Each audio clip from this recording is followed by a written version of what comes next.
acsportstips.com. This is our Week 5 breakdown of a great matchup in the Big Ten. It's the 3-1 Wisconsin Badgers traveling to Lincoln to take on the Cornhuskers. Both teams are 3-1. Nebraska's 3-0 at home. It's going to be a Big Ten matchup, an electric atmosphere. It's an 8 o'clock start on ABC, so check it out. We'll have a prediction for this game a little bit later in the week on our website Thursday morning. Check that out. We have a new name. It's goforthe2.com. Goforthe2.com. Check that out. We'll follow that up with a video podcast on Thursday morning as well. So we're just going to give you some news and notes about both sides of the ball for the Cornhuskers and the Badgers. Let's take the 25th ranked Nebraska Cornhuskers. They're scoring 48.5 points per game. That's good for 8th in the country. They're led by their senior quarterback, Taylor Martinez. He's having a phenomenal season. He's hitting on 70% of his passes. He's thrown for 9 touchdowns and only 1 interception, and he's a main reason why the Cornhuskers are sitting at 3-1. They do have a balanced attack with both Rex Burkhead and Amir Abdullah contributing to the 6th ranked rushing offense in the country. Martinez also adds to that with his ability to run, but the Cornhuskers are balanced on both sides of the ball, and that's going to be a tough task for Wisconsin heading into this game defensively.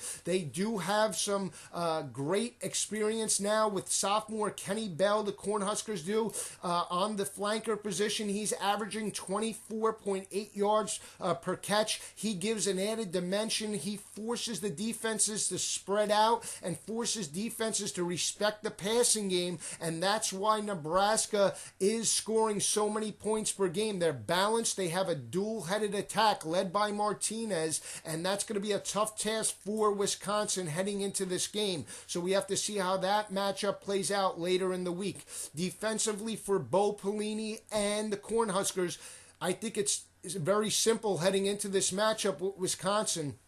You want to blitz freshman quarterback Joel Stave. He got his first start last week against UTEP. He struggled early on. It's going to be a different animal heading into Memorial Stadium in Lincoln under the lights, 8 o'clock. You want to blitz and use multiple looks to force Stave to make reads and force him to make throws down the field in order to beat them. Look for Nebraska to stuff the running lanes against Wisconsin and force Stave to beat them with his arm. Whether he can do that or not, we'll talk about it a little bit later in the week. That's going to be the defensive philosophy for Bo Pelini heading into this game, we feel like. For Wisconsin, they are starting freshman Joel Stave. Who would have thought heading into this year that Wisconsin, after the fourth week of the season, they'd be 113th in the country in passing and 88th in the country in rushing and 102 in the country in scoring at only 21.5 points per game. The loss of 6 offensive coaches on that staff from last year is a main reason why, and head coach now at Pittsburgh, former offensive coordinator Paul Chryst departure is a main reason as well. Also, Russell Wilson's departure. A lot of people didn't realize how much Russell Wilson brought to that Wisconsin offense last year in terms of leadership.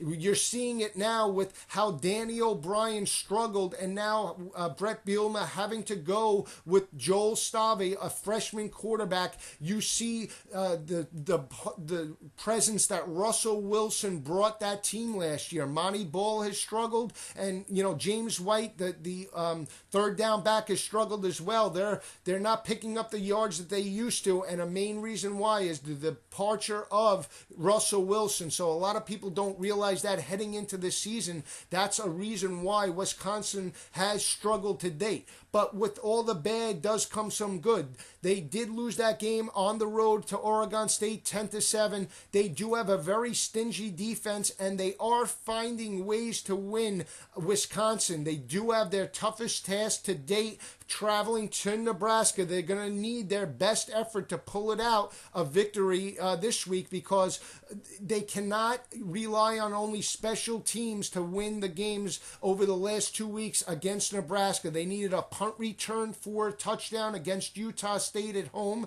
They needed a block 2-point conversion, block PAT that they ran back for 2 points against UTEP last week. So they are finding ways to win Wisconsin, but they're going to need their best effort, and they're going to need production out of their passing game from Stave, or if O'Brien comes in, they're going to need to make throws against that Cornhusker defense in order to take the pressure off that offensive line. So whether they can do that or not is a key question mark heading into this game. Defensively for Wisconsin, this is their strong suit to date. They're 34th in the country in terms of scoring defense, so they do have a strong defense. They are led by their senior linebacker, Chris Borland. He brings emotion and a different attitude towards that team, so they're going to need him to step up and make plays against Taylor Martinez. But it's a tough task when you're traveling from Madison to Lincoln. You're on the road now. Can the defense step up? They do have senior leadership in the secondary, so that's a plus heading into this game, and they're only giving up 21.5 points per game. So it's going to be a tough task for Martinez and company to move the ball on the Wisconsin Badgers. We'll see how it pans out. We'll have a prediction a little bit later in this game. Wisconsin is only 1-6 in Big Ten road openers over the last 7 years. So this is going to be an uphill battle for Wisconsin. But stay with us. We'll see how it pans out. We'll have a prediction on Thursday at GoForThe2.com.